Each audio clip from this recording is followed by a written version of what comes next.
Look at her. She thinks she's a businesswoman now just because she travels for work. My brother laughed, tossing a peanut into his mouth like he owned the place. Dad smirked.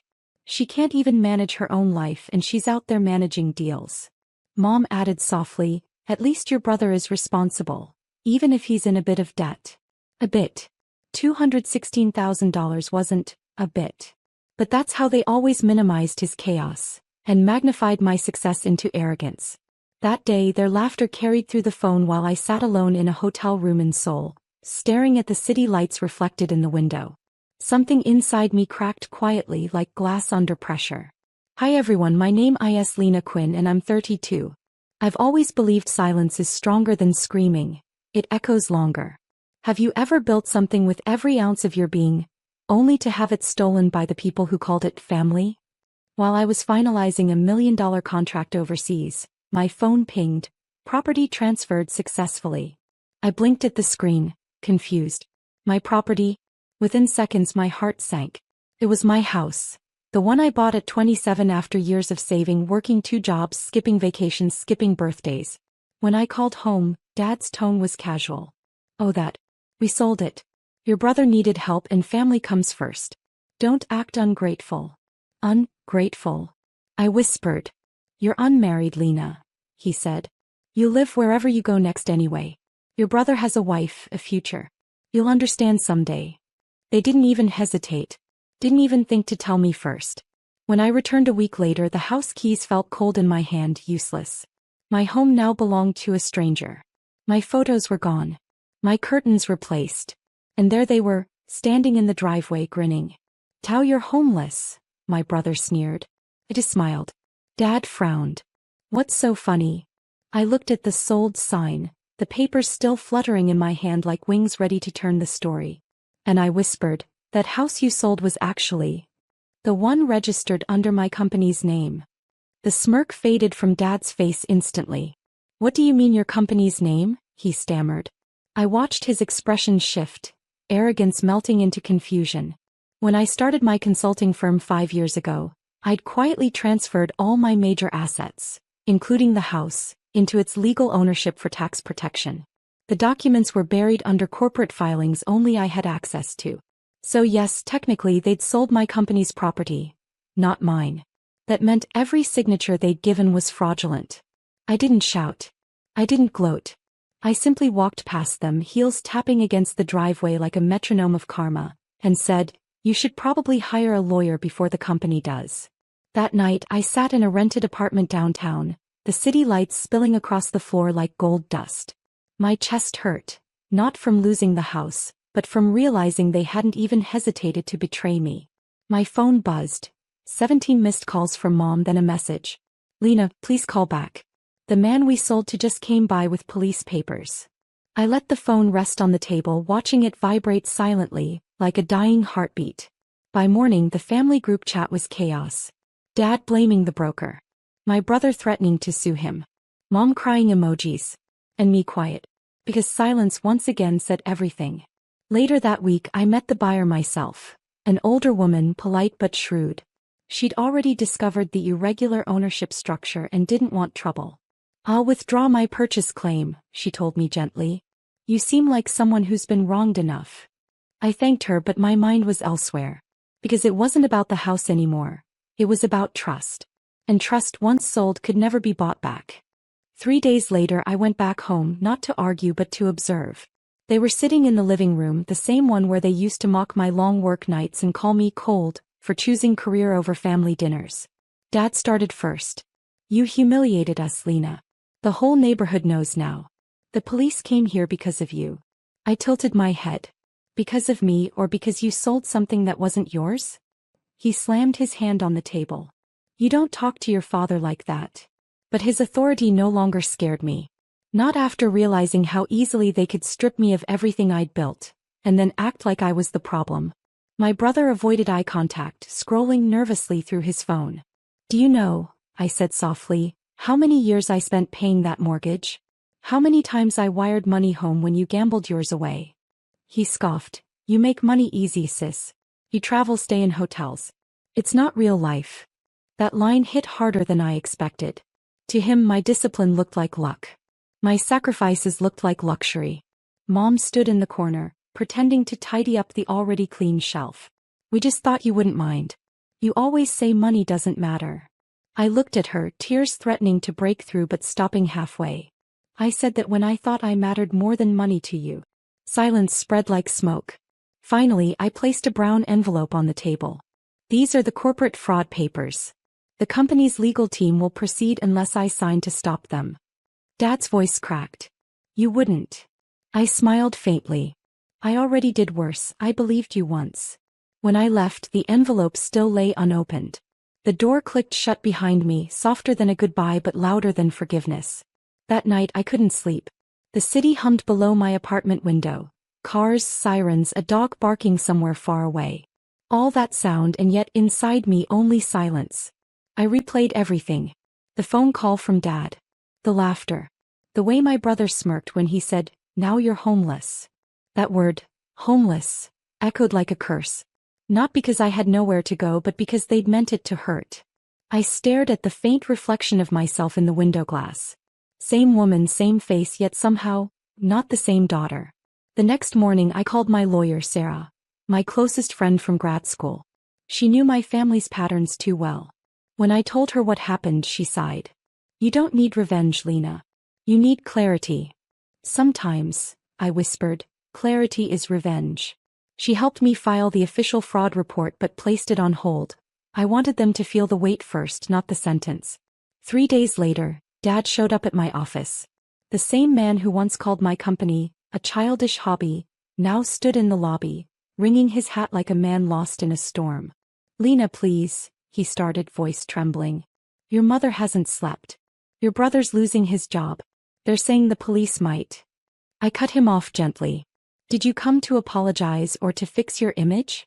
He looked down. You're still my daughter. And you were supposed to be my father. The silence that followed wasn't angry, it was empty. He finally said, tell me what to do. I leaned back in my chair. You taught me that family comes first, remember? So go pay his debts again. But this time you'll use your own name. He flinched, realizing I'd already made my move. Because that very morning I had sent copies of the documents, not to the police, but to the bank manager handling the fraudulent transaction. Their accounts were frozen by noon.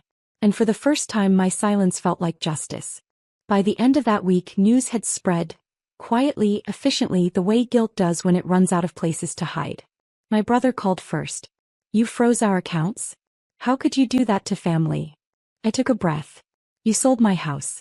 How could you do that to family? He tried to play victim, his voice shaking. I didn't think you'd take it this far. That's the problem, I said calmly. You never think, you just take. He hung up. But I knew it wasn't over. That evening I went back to the house one last time. The front gate was open, wind carrying the faint sound of my mother crying inside. For a moment I almost softened, until I saw the living room. My brother packing electronics, gold bangles, even framed photos. You're looting what's left now? I asked quietly. He turned sharply. You can't prove anything. The house isn't yours anymore. I smiled faintly. That's the funny thing. You're still stealing from me even when I've already taken everything back. He looked at me like I'd spoken another language. Because he couldn't grasp it, that real power wasn't in shouting or suing. It was in standing there, calm, while everything they'd built on lies collapsed under its own weight. A week later, the bank officially reverted ownership of the property to my company. Every fraudulent transaction Dad and my brother signed was nullified. Their debts, however, remained, now amplified by legal fees and penalties. Mom came to my office the next day. Her eyes were swollen, her voice trembling. Lena, she whispered, we made a mistake. Your father's heart, he's been sick. I looked up, steady. So was mine. You just didn't see it. As she left, I felt the ache of both justice and loss. Realizing that even when you win, family betrayal never really feels like victory. It feels like standing in the ruins of a house you once called home, knowing you'll never step inside the same way again. Days turned into weeks, and the silence between us became permanent. A cold, invisible wall stretching through the air. Dad stopped calling. My brother sent only one message. You destroyed this family.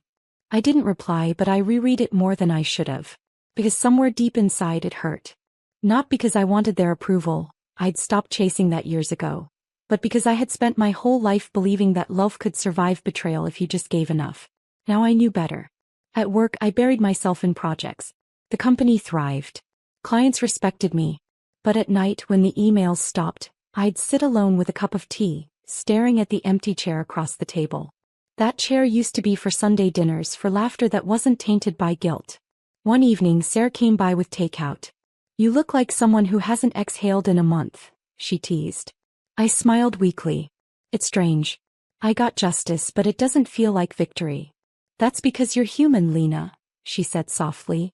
"Justice fixes things on paper, not in the heart." Her words stayed with me. The next morning, I visited Dad's old workshop behind the house. It smelled of sawdust and oil, the scent of my childhood. His tools still hung neatly on the wall. In the corner, I found something I didn't expect. A small box labeled with my name. Inside were receipts from the first loan he'd ever taken for me. College tuition, notebooks, rent. All those years he'd helped me quietly and I'd forgotten. Tears blurred my vision as I whispered, "Why couldn't you just love me without conditions?" I locked the workshop behind me, carrying the box like a secret reminder. Even villains in our stories once built us with love before they broke us. And maybe forgiveness wasn't about letting them back in. Maybe it was just about letting yourself breathe again. The next few days felt like living in two worlds. One where I was the composed CEO signing contracts, and another where I was just a daughter trying to understand where love had gone wrong. Then came the letter. It arrived in a plain white envelope with shaky handwriting I instantly recognized. My father's. For a moment I couldn't open it. My hands trembled as though the paper carried the weight of every unspoken word between us. "Lena, if you're reading this, I know I've already lost the right to explain. I sold your house not because I didn't love you, but because I thought saving your brother would somehow save this family. I was wrong. You were right to protect what you built. You've always been the strong one. I just wish I'd told you that when it mattered. Dad." I folded the letter carefully, letting the tears fall this time. There was no apology that could undo what he did, but those words, they sounded human again. Not proud, not cruel. Just small. That evening I drove back to the house. The gates were locked now, the sold sign gone. I stood outside as dusk painted the walls gold. It didn't feel like my home anymore, but it didn't feel like theirs either. It was something in between, a monument of everything lost in translation between love and control. My brother pulled up in his car, eyes red, voice cracking. "They took everything, Lena. I don't even know where to start." I looked at him quietly. "Start with yourself.